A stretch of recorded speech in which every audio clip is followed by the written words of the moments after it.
ಮಾಲೂರು ಅಂದ್ರೆ ಜನ ಹೆದರ್ಕೊಳ್ತಾರೆ. ಯಾವ ದಿಕ್ಕಲ್ಲಿ ನೋಡಿದ್ರು ಕೂಡ ಗುಂಡಿಗಳು. ಸಾವಿರಾರು ಕೋಟಿ ರೂಪಾಯಿ ನಾನು ತಂದಿದ್ದೀನಿ ಅನುದಾನ ಅಂತ ಹೇಳ್ತಾರೆ. ಆ ಬಂದಿರತಕ್ಕಂತ ಅನುದಾನ ಯಾವ್ದಕ್ಕೆ ವಿನಿಯೋಗ ಆಯ್ತು ಅನ್ನೋದು ಯಾರಿಗೂ ಗೊತ್ತಿಲ್ಲ. ಒಬ್ರು ಜೆಡಿಎಸ್ ಇಂದ ಹಾರ್ ಬಂದವರು, ಇನ್ನೊಬ್ರು ಜೆಡಿಎಸ್ ಇಂದ ಕಾಂಗ್ರೆಸ್ಗೆ ಹೋದಂತವ್ರು. ಇವರಿಬ್ಬರ ನಡುವೆ ಮಧ್ಯ ಸಿಕ್ಕಾಕೊಂಡಂತ ಯಾರು ಜನ ಇದ್ದಾರೆ, ಅವನ್ ಬಡವಾಗ್ತಾ ಇದ್ದಾನೆ. ಚುನಾವಣೆ ಆದ ನಂತರವೂ ಕೂಡ ಇವತ್ತಿಗೂ ಕೂಡ ಏನೋ ಸಮಸ್ಯೆಗಳ ಬಗ್ಗೆ ಕಾರ್ಯಕರ್ತರಿಗೆ ಏನೋ ತೊಂದರೆ ಆಗುತ್ತೆ ಅಂತಂದ್ರೆ ಕುಡಿ ವಿಜಯಕುಮಾರ್ ಬಂದು ಇದು ಮಾಡ್ತಿದ್ದಾರೆ. ವಿಶೇಷವಾಗಿ ಕೊರೋನಾ ಸಂದರ್ಭದಲ್ಲಿ ಅತಿ ಹೆಚ್ಚು ಜನಾನುರಾಗಿ ಕೆಲಸ ಮಾಡಿದಂತ ನಾಯಕ ಯಾರು ಅಂತಂದ್ರೆ ಕುಡಿ ವಿಜಯಕುಮಾರ್ ಹೆಸರು ಹೇಳಬೇಕಾಗತ್ತೆ. ಭಾಜಪದ ಅಭ್ಯರ್ಥಿ ಅಂತ ಅವ್ರನ್ನ ಗುರುತಿಸಿದ್ದು ಮೊದಲಿಗೆ. ಟಿಕೆಟ್ ಅವರಿಗೆ ಕೊಡ್ಲಿಲ್ಲ ಅಲ್ಲ, ಅವ್ರಿಗೆ ತಪ್ಪಿಸಲಾಯಿತು. ಪೊಲೀಸ್ ಸ್ಟೇಷನ್ ಅಲ್ಲಿ ಭ್ರಷ್ಟಾಚಾರ ತಾಂಡವಾಡ್ತಾ ಇದೆ. ತಾಲೂಕು ಆಫೀಸ್ಗೆ ಹೋದ್ರೆ ಯಾವುದೇ ಒಬ್ಬ ವ್ಯಕ್ತಿಗೂ ಕೂಡ ಕೆಲಸಗಳಾಗೋದೇ ಇಲ್ಲ. ಇಲ್ಲಿ ಕುಡಿ ವಿಜಯಕುಮಾರ್ ವ್ಯಕ್ತಿಯಾಗಿ ಬೆಳೀತಿಲ್ಲ, ಶಕ್ತಿಯಾಗಿ ಬೆಳೀತಿದೆ. ನಿಮ್ಮ ಹೆಸರು? ಶಂಕರ್ ಅಂತ ಹೇಳಿ. ನೀವು ನೋಡಿದ ಬೆಸ್ಟ್ MLA ಯಾರು ಮಾಲೂರು? ಮಾಲೂರಿಗೆ ಬೆಸ್ಟ್ MLA ಅನ್ನೋದಕ್ಕಿಂತಲೂ ಜನಾನುರಾಗಿ ಇದ್ದಂಥವ್ರು ಅರಳೇರಿ ಮುನಿಸ್ವಾಮಿ ಅಂತನ್ನೋರು. ಅವರ ಸಂದರ್ಭದಲ್ಲಿ ಬಹಳಷ್ಟು ಜನಕ್ಕೆ ಅವರು ಭ್ರಷ್ಟಾಚಾರ ರಹಿತ ಯಾವುದೇ ಒಬ್ಬ ವ್ಯಕ್ತಿ ಹೋದ್ರು ಕೂಡ ಅವರು ಕೆಲಸ ಮಾಡಿಕೊಡ್ತಕ್ಕಂಥದ್ದು. ನಂತರ ಬಂದಂಥವ್ರು ದಾವೀರಪ್ಪನವ್ರ ಪೀರಿಯಡಲ್ಲಿ ಅದು ಕೂಡ ಅವರು ಅಷ್ಟೇನೆ. ಅವರು ಜನಾನುರಾಗಿ ಆಗಿದ್ರು ಮತ್ತು ಯಾವುದೇ ಕಚೇರಿಗಳಲ್ಲಿ ಲಂಚಕೋರತನ ಇವು ಆಮೇಲೆ ಭ್ರಷ್ಟಾಚಾರ ಇವು ಯಾವುದು ಇರಲಿಲ್ಲ. ಯಾವುದೇ ಒಬ್ಬ ವ್ಯಕ್ತಿಗೂ ಎಲ್ಲರಿಗೂ ಸಿಗುವಂತ ವ್ಯಕ್ತಿ ಆಗಿದ್ರು ಅವರು. ಅವ್ರನ್ನ ಮಾಲೂರಿಗಿರುವಂತ ಸಮಸ್ಯೆ, ಮಾಲೂರಿಗಿರ್ತಕ್ಕಂಥ ಸಮಸ್ಯೆ ಅಂತಂದ್ರೆ ಈಗ ಮಾಲೂರು ಅಂದ್ರೆ ಜನ ಹೆದರ್ಕೊಳ್ತಾರೆ. ಯಾಕೆಂದ್ರೆ ಯಾವ ದಿಕ್ಕಲ್ಲಿ ನೋಡಿದ್ರು ಕೂಡ ಗುಂಡಿ ಇಲ್ಲದ ರಸ್ತೆ ಇಲ್ಲ. ಆ ಗುಂಡಿಗಳಲ್ಲಿ ಪ್ರತಿನಿತ್ಯ ಸಾಯೋರ ಗೋಳಂತೂ ಕೇಳೋರಿಲ್ಲ. ಆ ಪ್ರತಿನಿತ್ಯ ಸಾಯೋರ ಬಗ್ಗೆ ಏನಾದ್ರು ನಾವು ವರದಿ ಮಾಡಿದ್ರೆ ಅವ್ರ ಮೇಲೆ ಇನ್ನೊಂದು ಕೇಸ್ ಬುಕ್ ಮಾಡ್ತಾರೆ. ಯಾರು? ಶಾಸಕರ ಕಡೆ, ಈಗಿನ ಶಾಸಕರ ಕಡೆಯವರು. ಅದು ಆಗಿದೆ. ಅವ್ರನ್ನ ಕರ್ಕೊಂಡೋಗಿ ಪೊಲೀಸ್ ಸ್ಟೇಷನ್ ಅಲ್ಲಿ ಕೂಡಿಸಿ ಅವ್ರನ್ನ ಗಟ್ಟೆ ಅವ್ರನ್ನ ಕೇಳ್ತಕ್ಕಂಥದ್ದು. ನೀನ್ ಯಾರು ಕೇಳಲಿಕ್ಕೆ ಅಂತ. ಸಾವಿರಾರು ಕೋಟಿ ರೂಪಾಯಿ ನಾನು ತಂದಿದ್ದೀನಿ ಅನುದಾನ ಅಂತ ಹೇಳ್ತಾರೆ. ಅದು ವಿಡಿಯೋ ಚಿತ್ರೀಕರಣನು ಕೂಡ ಸರ್ಕಲ್ ನಲ್ಲಿ ಹಾಕೊಂಡು ಎಲ್ಲ ಕಡೆ ಕಾಣಿಸ್ತಕ್ಕಂಥದ್ದು. ಎರಡು ಅವ್ರು ಮಾಡಿರ್ತಕ್ಕಂಥ ಒಳ್ಳೆ ಕೆಲಸಗಳು ಅಂತಂದ್ರೆ ಇಂದಿರಾ ಕ್ಯಾಂಟೀನ್ ಅಂತ ಒಂದು ಮಾಡ್ಕೊಂಡಿದ್ದಾರೆ. ಅದರಲ್ಲಿ ಎಷ್ಟು ಜನ ಊಟ ಮಾಡ್ತಾರೋ ತಿಂಡಿ ತಿಂತಾರೋ ನಂಗೆ ಗೊತ್ತಿಲ್ಲ. ಆದ್ರೆ ಅದೊಂದಿದೆ. ಅದು ಬಿಟ್ರೆ ಮುನ್ಸಿಪಾಲಿಟಿಯಲ್ಲಿ ಇರ್ತಕ್ಕಂಥ ಕೌನ್ಸಿಲರ್ಗಳನ್ನ ಕೊಂಡುಕೊಂಡದ್ದು ಅದು ಒಂದು ದಾಖಲೆ. ಅಂದ್ರೆ ಎಲ್ಲ ಕೌನ್ಸಿಲರ್ಗಳು ಕೂಡ ಅವರು ಹೇಳಿದ ರೀತಿಯಲ್ಲಿ ಕೇಳುವಂಥದ್ದು. ಪೊಲೀಸ್ ಸ್ಟೇಷನ್ ಅಲ್ಲಿ ಭ್ರಷ್ಟಾಚಾರ ತಾಂಡವಾಡ್ತಾ ಇದೆ. ತಾಲೂಕು ಆಫೀಸ್ಗೆ ಹೋದ್ರೆ ಯಾವುದೇ ಒಬ್ಬ ವ್ಯಕ್ತಿಗೂ ಕೂಡ ಕೆಲಸಗಳಾಗೋದೇ ಇಲ್ಲ. ಮಧ್ಯವರ್ತಿಗಳಿಲ್ಲರ ಯಾವ ಕೆಲಸಗಳನ್ನು ಮಾಡ್ಕೊಳ್ಳಿಕ್ಕೆ ಸಾಮಾನ್ಯ ಜನರಿಗೆ ಆಗ್ತಾ ಇಲ್ಲ. ಇದು ಮುಖ್ಯವಾಗಿ ಕಾಣಿಸ್ತಾ ಇರ್ತಕ್ಕಂಥ. ಸರ್, ಬೆಂಗಳೂರಲ್ಲಿ ಕುತ್ಕೊಂಡು ಮಾಲೂರು ನೋಡಿದಾಗ ಒಂದ್ ಕಡೆ ಮಂಜುನಾಥ್ ಗೌಡ್ರು, ಒಂದ್ ಕಡೆ ನಂಜೇಗೌಡರು ಕಿತ್ತಾಡ್ತಾನೆ ಇರ್ತಾರೆ. ಅವಲ್ಲ ಏನಂತ ಸಮಸ್ಯೆಗಳು? ಒಬ್ರು ಜೆಡಿಎಸ್ ಇಂದ ಹಾರ್ ಬಂದವರು, ಇನ್ನೊಬ್ರು ಜೆಡಿಎಸ್ ಇಂದ ಕಾಂಗ್ರೆಸ್ಗೆ ಹೋದಂತವ್ರು. ಇಬ್ರದು ಒಂದೇ ಮೂಲ ಹಾಗನ್ಕೊಂಡ್ರೆ. ಆಮೇಲೆ ಕಾಂಗ್ರೆಸ್ಗೆ ಬಂದ ನಂತರ ಇವ್ರು ಕಾಂಗ್ರೆಸ್ ನಾನ್ ಬೆಳೆಸ್ತೆ ಅಂತ ಇವ್ರು ಹೇಳ್ತಾರೆ, ಇವ್ರನ್ನ ನಾನ್ ಕರ್ಕೊಂಬಂದೆ ಅಂತ ಹೇಳ್ತಾರೆ. ಯಾರು ಕರ್ಕೊಂಬಂದ್ರೆ ಯಾರು ಇದು ಮಾಡಿದ್ರು ಗೊತ್ತಿಲ್ಲ. ಮಂಜುನಾಥ ಗೌಡರು ಇದ್ದಂಥ ಸಂದರ್ಭದಲ್ಲಿ ಒಂದಷ್ಟು ಒಳ್ಳೆ ಕೆಲಸಗಳು ಆಗಿದೆ. ಚಿಕ್ಕ ತಿರುಪತಿ ಡೆವಲಪ್ಮೆಂಟ್ ಆಗಿರ್ತಕ್ಕಂಥದ್ದು ಮತ್ತು ಹೊಂಡಾ ಸ್ಟೇಡಿಯಂ, ಈಗ ನಾವೇನು ಕಾಣ್ತಾ ಇದೀವಿ ಹೊಂಡಾ ಸ್ಟೇಡಿಯಮ್ಮು, ಅದು CSR ಫಂಡಿಂದ ಮಾಡಿಸಿದ್ರು ಕೂಡ ಅದರ ಪ್ರಯತ್ನದಲ್ಲಿ ಮಂಜುನಾಥ ಗೌಡರು ಮಾಡಿದ್ದಾರೆ, ಒಳ್ಳೆ ಕೆಲಸಗಳನ್ನು ಮಾಡಿದ್ದಾರೆ. ಇವರಿಬ್ಬರ ನಡುವೆ 2023 ಚುನಾವಣೆ ಗಮನಿಸಿದಾಗ ಒಟ್ಟಾರೆ 224 ಕ್ಷೇತ್ರಗಳಲ್ಲಿ ಒಬ್ಬ ಇಂಡಿಪೆಂಡೆಂಟ್ ಅಭ್ಯರ್ಥಿ 50,000 ಓಟ್ ತಗೊಂಡಿದ್ದಿಲ್ಲೇ. ಹೌದು, ಕುಡಿ ವಿಜಯಕುಮಾರ್. ಅವ್ರು ಎಲ್ಲಿ, ಅವರು ಏನ್ ಅವ್ರ ಲೆಕ್ಕಾಚಾರಗಳಿಗೆ? ಇಲ್ಲಿ ಮಾಲೂರಿನ ರಾಜಕೀಯ ಏನಾಯ್ತು ಅಂತಂದ್ರೆ ಕಾಂಗ್ರೆಸ್ಸಿನ ಮೂಲ ಭದ್ರಕೋಟೆ ಮೊದಲಿಗೆ. ಭಾಜಪ ಬೆಳೀತು. ಭಾಜಪ ಅಂದ್ರೆ MP ಕ್ಷೇತ್ರದ ಮೂಲಕ ಬೆಳೀತದು. MP ಗೆಲ್ಲಿಸ್ಕೊಂಡ್ವಿ ನಾವು.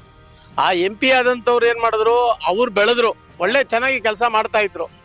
ಅಂದ್ರೆ ಇಲ್ಲಿ ಬಾಯಿ ಬಿಟ್ಟು ಮಾತಾಡ್ತಕ್ಕಂಥ ಒಬ್ಬ MP ಸಿಕ್ಕಿದ್ದು ಅಂದ್ರೆ ಮುನ್ಸ್ವಾಮಿ ಅವ್ರ ಪೀರಿಯಡ್ ಅಲ್ಲೇ. ಆತನಿಗೆ ಬರುತ್ತೋ ಇಲ್ಲೋ ಗೊತ್ತಿಲ್ಲ, ಭಾಷೆ ಬರುತ್ತೋ ಇಲ್ವೋ, ಆದ್ರೆ ಪ್ರಗತಿ ಪರವಾಗಿ ಅವರು ಒಂದಷ್ಟು ಚಿಂತನೆ ಮಾಡಿದ್ರು, ಮಾತಾಡಿದ್ರು. ಮುನ್ಸ್ವಾಮಿ ಅವ್ರ ಮೂಲಕ ಒಂದಷ್ಟು ಚಟುವಟಿಕೆಗಳು ಆಯ್ತು. ಆದ್ರೆ ಆ ಮುನ್ಸ್ವಾಮಿ ಅವ್ರು ಏನ್ ಮಾಡಿದ್ರು, ಎಲ್ಲ ತಾಲೂಕುಗಳಲ್ಲಿ ಅವ್ರದ್ದು ಪ್ರಾಬಲ್ಯ ಇರ್ಲಿಲ್ಲ. ಯಾಕೆಂದ್ರೆ ಅವ್ರನ್ನ ಹಿಂದುಳಿದು ಬಂದು ಅಂತ ಅನ್ನೋ ಕಾರಣಕ್ಕೂ ಅಥವಾ ಅವ್ರ ಕೈಯಲ್ಲಿ ಆಗ್ಲಿಲ್ವೋ ಅದು ಗೊತ್ತಿಲ್ಲ. ಭಾಜಪದ್ದು ಹೋಗ್ತಾ ಸ್ವಲ್ಪ ವೀಕ್ ಆಗ್ತಾ ಹೋಯ್ತು. ಯಾಕೆಂದ್ರೆ ಭಾಜಪದ ಕಿತ್ತಾಟದಿಂದಲೇ ಈ ನಂಜೇಗೌಡರು ಬಂದಿದ್ದು. ಭಾಜಪಕ್ಕೆ ಬಂದಂತ ಕ್ಯಾಂಡಿಡೇಟ್ಗಳು ಯಾರು ಸಂಘಟನೆಯಿಂದ RSS ಇಂದ ಬೆಳೆದಂತ ಕಾರ್ಯಕರ್ತರುಗಳು ವೈಮನಸ್ಯಗಳು ಅಥವಾ ಇನ್ನೊಂದು ಶೆಟ್ಟರ್ ನಂತರ ಇಲ್ಲಿ BJP ಅನ್ನಂಥದ್ದು ಬಾವುಟ ಹಿಡಿಯುವಂಥವ್ರು ಯಾರು ಸಿಗಲಿಲ್ಲ. ಅಂತ ಸಂದರ್ಭದಲ್ಲಿ ಏನಾಯ್ತು, ಹುಡಿ ವಿಜಯಕುಮಾರ್ ಇಲ್ಲಿಗೆ ಬಂದ್ರು. ಹುಡಿ ವಿಜಯಕುಮಾರ್ನ ಕರ್ಕೊಂಬಂದವರು ಕೂಡ ಕೃಷ್ಣಯ್ಯ ಶೆಟ್ರೆ. ಆ ಕೃಷ್ಣಯ್ಯ ಶೆಟ್ರೆ ಕರ್ಕೊಂಬಂದ ಮೇಲೆ ಹುಡಿ ವಿಜಯಕುಮಾರ್ ಏನ್ ಮಾಡಿದ್ರು, ಇಲ್ಲಿನ ಸಮಸ್ಯೆಗಳ ಬಗ್ಗೆ ಅರ್ಥಕೊಂಡ್ರು, ಅದರ ಬಗ್ಗೆ ಧ್ವನಿ ಆದ್ರು. ಆ ಧ್ವನಿ ಆಗಿದ್ದ ಪರಿಣಾಮ ಏನಾಯ್ತು, ಬರೀ ಧ್ವನಿ ಆಗಿದ್ದೊಂದೇ ಅಲ್ಲ, ವಿಶೇಷವಾಗಿ ಕೊರೋನಾ ಸಂದರ್ಭದಲ್ಲಿ ಅತಿ ಹೆಚ್ಚು ಜನಾನುರಾಗಿ ಕೆಲಸ ಮಾಡಿದಂತ ನಾಯಕ ಯಾರು ಅಂತಂದ್ರೆ ಹುಡಿ ವಿಜಯಕುಮಾರ್ ಹೆಸರು ಹೇಳ್ಬೇಕಾಗತ್ತೆ. ಯಾಕೆಂದ್ರೆ ಸ್ವತಃ ಅವರೇ ಫೀಲ್ಡ್ಗೆ ಇಳಿದು ಔಷಧಿ ಸಿಂಪಡಣೆಯಿಂದ ಹಿಡಿದು ಆಹಾರ ಪಟ್ಟಣಗಳನ್ನ ಹಂಚೋದು, ಈ ತರದ್ ಎಲ್ಲದರಲ್ಲೂ ಮಾಡಿದ್ರು. ಸಂಘಟನೆ ಜೊತೆಗೆ ಬಹಳ ಕೆಲಸ ಮಾಡಿದ್ರು. ಹುಡಿ ವಿಜಯಕುಮಾರ್ ಮೂಲಕ ಅವ್ರಿಗೆ ಅಷ್ಟು 50,000 ಮತ ಬರಬೇಕಾದ್ರೆ ಭಾಜಪದ ಅಭ್ಯರ್ಥಿ ಅಂತಲೇ ಅವ್ರನ್ನ ಗುರುತಿಸಿದ್ದು. ಮೊದಲಿಗೆ ಟಿಕೆಟ್ ಅವರಿಗೆ ಕೊಡ್ಲಿಲ್ಲ ಅಲ್ಲ, ಅವ್ರಿಗೆ ತಪ್ಪಿಸಲಾಯಿತು. ಅದನ್ನು ತಪ್ಪಿಸ್ತಂತವ್ರು ಯಾರು ಅಂತ ನೀವು ಹೇಳೋದ್ರಲ್ಲೇ ಗೊತ್ತಿದೆ. ಅದರ ತಪ್ಪಿಸಿದ್ದು ಕೂಡ ಆ ಸಂದರ್ಭ ಅದು ಯಾವುದು ಏನು ಅಂತ ಗೊತ್ತಿಲ್ಲ. ಆದ್ರೆ ಜನ ಅವ್ರನ್ನ ನಂಬಿದಂತ ಜನ ಕೈ ಬಿಡ್ಲಿಲ್ಲ. ಹುಡಿ ವಿಜಯಕುಮಾರ್ ಜೊತೆಲಿ ಕೆಲಸ ಮಾಡಿದಂಥವ್ರೆಲ್ಲರೂ ಕೂಡ ಪರಿವಾರದ ಕಾರ್ಯಕರ್ತರೆ. ಅಂದ್ರೆ ಸೆಕೆಂಡ್ ಲೈನ್ ಯಾರ್ಯಾರು ಇದ್ರು ಅವ್ರಿಗೂ ಕೂಡ ಮನನೊಂದು. ಯಾಕೆಂದ್ರೆ ಆ ಸಂದರ್ಭದಲ್ಲಿ ನಡೆದಂತ ಕಾರ್ಯಕ್ರಮಗಳಿತ್ತಲ್ಲ, ಆ ಕಾರ್ಯಕ್ರಮಗಳ ಮೂಲಕ ನೋಡಿ, ಇವಾಗ ಮೋದಿ ಬರ್ತ್ಡೇಗೆ ಇಡೀ ದೇಶದಲ್ಲಿ ಏನಾದ್ರು ರಕ್ತದಾನದ ಬಗ್ಗೆ ಒಂದು ಕಾರ್ಯಕ್ರಮ, ದಾಖಲಾದಂತ ಕಾರ್ಯಕ್ರಮ ಅಂತ ಯಾವ್ದಾದ್ರು ಇದ್ರೆ ಅದು ಹುಡಿ ವಿಜಯಕುಮಾರ್ ಮಾಡಿದಂತ ಕಾರ್ಯಕ್ರಮ. 28ಕ್ಕೆ ಏನಾದ್ರು ಬದಲಾವಣೆ ಬರುತ್ತೆ ಅಂತೀರಾ? 100% ಆಗತ್ತೆ. 100% ಬದಲಾವಣೆ ನಿಶ್ಚಿತ. ಇವಾಗ ಅವ್ರಿಗೆ ಟಿಕೆಟ್ ಕೊಡ್ಲಿ ಕೊಡದೆ ಹೋಗ್ಲಿ, ಅವರು ಗಳಿಸ್ತಕ್ಕಂಥದ್ದು. ನಂತರ ನೋಡಿ, ಚುನಾವಣೆ ಆದ ನಂತರವೂ ಕೂಡ ಇವತ್ತಿಗೂ ಕೂಡ ಏನೋ ಸಮಸ್ಯೆಗಳ ಬಗ್ಗೆ ಕಾರ್ಯಕರ್ತರಿಗೆ ಏನೋ ತೊಂದರೆ ಆಗುತ್ತೆ ಅಂತಂದ್ರೆ ಹುಡಿ ವಿಜಯಕುಮಾರ್ ಬಂದು ಇದು ಮಾಡ್ತಿದ್ದಾರೆ. ವಿಶೇಷವಾಗಿ ಅವ್ರು ಮಾಡ್ತಾ ಇರ್ತಕ್ಕಂಥ ಹೆಲ್ತ್ ಕ್ಯಾಂಪ್ಗಳು, ಪಂಚಾಯಿತಿ ವೈಸ್ ಹೆಲ್ತ್ ಕ್ಯಾಂಪ್ಗಳು ಮಾಡ್ತಿದ್ದಾರೆ. ಆ ಪಂಚಾಯಿತಿಯಲ್ಲಿ ಆದಂತ ಅಲ್ಲಿ ಚಿಕಿತ್ಸೆಗೆ ಏನ್ ಬೇಕೋ ಅದಕ್ಕೆ ಸಹಕಾರ ಕೊಡ್ತಕ್ಕಂಥದ್ದು, ಅವನ್ನೆಲ್ಲ ನಡೆಸ್ತಕ್ಕಂಥದ್ದು. ಮತ್ ಜೊತೆಗೆ ಇಲ್ಲಿ ಹುಡಿ ವಿಜಯಕುಮಾರ್ ವ್ಯಕ್ತಿಯಾಗಿ ಬೆಳೀತಿಲ್ಲ, ಶಕ್ತಿಯಾಗಿ ಬೆಳೀತಿದ್ದಾರೆ. ಜನರ ಮನಸ್ಸನ್ನ ಅವರು ಗೆದ್ದಿದ್ದಾರೆ. ವಿಶೇಷವಾಗಿ ಅದು ಹೇಳಬೇಕು.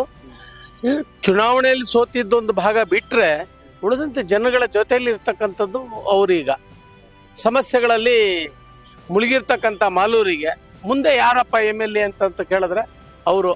ಆದ್ರೆ ಜನನ ಮನಸ್ಸು ಒಂದೇ ರೀತಿ ಇರುತ್ತೆ ಅಂತಲೂ ಕೂಡ ಹೇಳಕ್ಕಾಗಲ್ಲ. ಈಗ ನಡೀತಾ ಇರ್ತಕ್ಕಂಥ ಗೊಂದಲದಲ್ಲಿ ಏನಾಗುತ್ತೆ ಅನ್ನೋದು ಗೊತ್ತಿಲ್ಲ, ಮುಂದೆ ಏನಾಗುತ್ತೆ ಅಂತ ಹೇಳಿ. ಅವರು ಆಶಾವಾದಿಯಾಗಿದ್ದಾರೆ. ಅವ್ರನ್ನೇನ ಪ್ರಶ್ನೆ ಮಾಡಿದ್ರೆ ಏನ್ ಹೇಳ್ತಾರೆ, ಅವ್ರು ಹೇಳ್ತಾರೆ ನನಗೆ ಜನ 50,000 ಜನ ಓಟ್ ಕೊಟ್ಟಿದ್ದಾರೆ, ಅವ್ರ ಪರವಾಗಿ ನಾನು ಕೆಲಸ ಮಾಡ್ತೀನಿ ಅಂತ ಹೇಳ್ತಿದ್ದಾರೆ ಹೊರತು ನಾನು ಗೆಲ್ತೀನಿ ಅಂತ ಅವರೆಲ್ಲೂ ಹೇಳಿಲ್ಲ.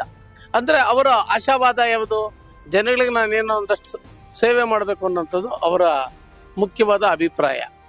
ಇವರಿಬ್ಬರದು ಇರ್ತಕ್ಕಂಥದ್ದು ನಾನು ಮೇಲೂ ನೀನ್ ಮೇಲೂ ಅಂತ ಅನ್ಕೊಂಡು ಇವರಿಬ್ಬರ ನಡುವೆ ಮಧ್ಯೆ ಸಿಕ್ಕಾಕೊಂಡಂತ ಯಾರು ಜನ ಇದ್ದಾರೆ, ಅವನ್ ಬಡವಾಗ್ತಾ ಇದ್ದಾನೆ. ಸಮಸ್ಯೆಗಳು ದಿನದಿಂದ ದಿನಕ್ಕೆ ಉಲ್ಬಣ ಆಗ್ತಾ ಇದೆ. ಕಸ ಇರ್ಬೋದು, ಆ ಕಡೆ ಮುನ್ಸಿಪಾಲ್ಟಿ ಇರ್ಬೋದು, ಇವ್ರು ತಂದಂತ ಅನುದಾನಗಳಿರ್ಬೋದು, ಯಾವುದೂ ಕೂಡ ಸದ್ವಿನಿಯೋಗ ಆಗಿದೆ ಅಂತ ಯಾರು ಹೇಳೋದಕ್ಕೆ ರೆಡಿ ಇಲ್ಲ. ವಿಶೇಷವಾಗಿ ಕೆರೆ ಅಭಿವೃದ್ಧಿಗೆ ಅಂತ ಹೇಳಿ ಮುನ್ಸಿಪಾಲ್ಟಿಯಲ್ಲಿ ಇದ್ದಂತ ಒಂದು 42 ಕೋಟಿಯನ್ನ ಅಲ್ಲಿ ಹಾಕಿದ್ದಾರೆ. ಯಾವುದೋ ಒಂದು ಫಂಡ್ ಒಟ್ಟಿನಲ್ಲಿ ಇದ್ದಂಥದ್ದು. ಆ ಫಂಡ್ ಟೌನ್ ಪ್ಲಾನಿಂಗ್, ನಗರಾಭಿವೃದ್ಧಿ ಪ್ರಾಧಿಕಾರದ್ದು, ಅದರ ಹಣವನ್ನು ತೆಗೆದುಕೊಂಡೋಗಿ ಕೆರೆ ಅಭಿವೃದ್ಧಿ ಮಾಡ್ತೀನಿ, ಇಲ್ಲಿ ವಾಕಿಂಗ್ ಟ್ರ್ಯಾಕ್ ಮಾಡ್ತೀನಿ, ಅದನ್ನ ಒಂದು ಪ್ರೇಕ್ಷಣೀಯ ಸ್ಥಳ ಮಾಡ್ತೀವಿ ಅಂತ ಹೇಳಿ ಮಾಡಿದ್ರು. ಅದೇ ಎಷ್ಟರ ಮಟ್ಟಿಗೆ ಅದಾಗುತ್ತೋ ಅನ್ನೋದು ಗೊತ್ತಿಲ್ಲ. ಆಮೇಲೆ ಹೇಳಿದ್ರು ಇಲ್ಲಿ ಅನುದಾನ ಕೊಟ್ಟಿದ್ದಾರೆ, ಇಲ್ಲಿಂದ ಫ್ಲೈಓವರ್ ಬ್ರಿಡ್ಜ್ ಕಟ್ತೀವಿ ಅಂತ ಹೇಳಿ ಹೊಸೂರು ರಸ್ತೆಗೆ. ಆ ಫ್ಲೈಓವರ್ ಬ್ರಿಡ್ಜು ಆಗ್ಲಿಲ್ಲ. ಅನುದಾನಗಳು ಬಂದಿದೆ, ಆ ಬಂದಿರತಕ್ಕಂಥ ಅನುದಾನ ಯಾವ್ದಕ್ಕೆ ವಿನಿಯೋಗ ಆಯ್ತು ಅನ್ನೋದು ಯಾರಿಗೂ ಗೊತ್ತಿಲ್ಲ. ಶಾಲಾ ಅಭಿವೃದ್ಧಿ ಆಗಬೇಕು, ವಿದ್ಯಾರ್ಥಿಗಳಿಗೆ ಪ್ರತಿನಿತ್ಯ ಹೋಗ್ತಕ್ಕಂಥ ವಿದ್ಯಾರ್ಥಿಗಳಿಗೆ ಕಷ್ಟ ಆಗ್ತಾ ಇದೆ. ಬಸ್ಗಳ ವ್ಯವಸ್ಥೆ ಪಕ್ಕ ಇಲ್ಲ, ರಸ್ತೆಗಳನ್ನಂತೂ ಕೇಳೋಂಗೆ ಇಲ್ಲ. ಆ ಡ್ರೈವರ್ ಇರ್ತಕ್ಕಂಥವ್ರು ವಿಶೇಷವಾಗಿ ಅದನ್ನ ಯಾರು ಕೇಳೋಂಥವ್ರಿಲ್ಲ. ಕಸ ಅಂತೂ ಎಲ್ಲಂದ್ರಲ್ಲಿ ಕಸ ಕಾಣಿಸ್ತಾ ಇದೆ, ತಿಪ್ಪೆಗುಂಡಿಗಳ ತರ ಇರುತ್ತೆ ಕಸ.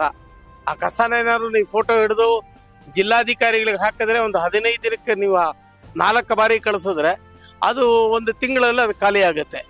ಆ ಕಸದಲ್ಲೇ ನಾವು ವಾಸನೆ ಕುಡ್ಕೊಂಡು ಜೀವನ ಮಾಡ್ತಕ್ಕಂಥದ್ದು. ಆಮೇಲೆ ಡಾಕ್ಟರ್ಗಳಿದ್ದಾರೆ, ಇಲ್ಲಿರ್ತಕ್ಕಂಥ ಡಾಕ್ಟರ್ಗಳು ಯಾರು ಕೂಡ ತುರ್ತು ಚಿಕಿತ್ಸೆಗೆ ಯಾರಿಗೂ ಫಲಕಾರಿ ಆಗುವಂಥದ್ದು ಯಾವುದೂ ಇಲ್ಲ. ದಿಢೀರಂತ ಹೋಗಿ ಅಂತಾರೆ, ಜಾಲಪ್ಪ ಹಾಸ್ಪಿಟ್ಲಿಗೆ ಹೋಗಿ ಅಂತಾರೆ, ಇಲ್ಲ ಬೆಂಗಳೂರಿಗೆ ಹೊತ್ಕೊಂಡು ಹೋಗಿ ಅಂತಾರೆ.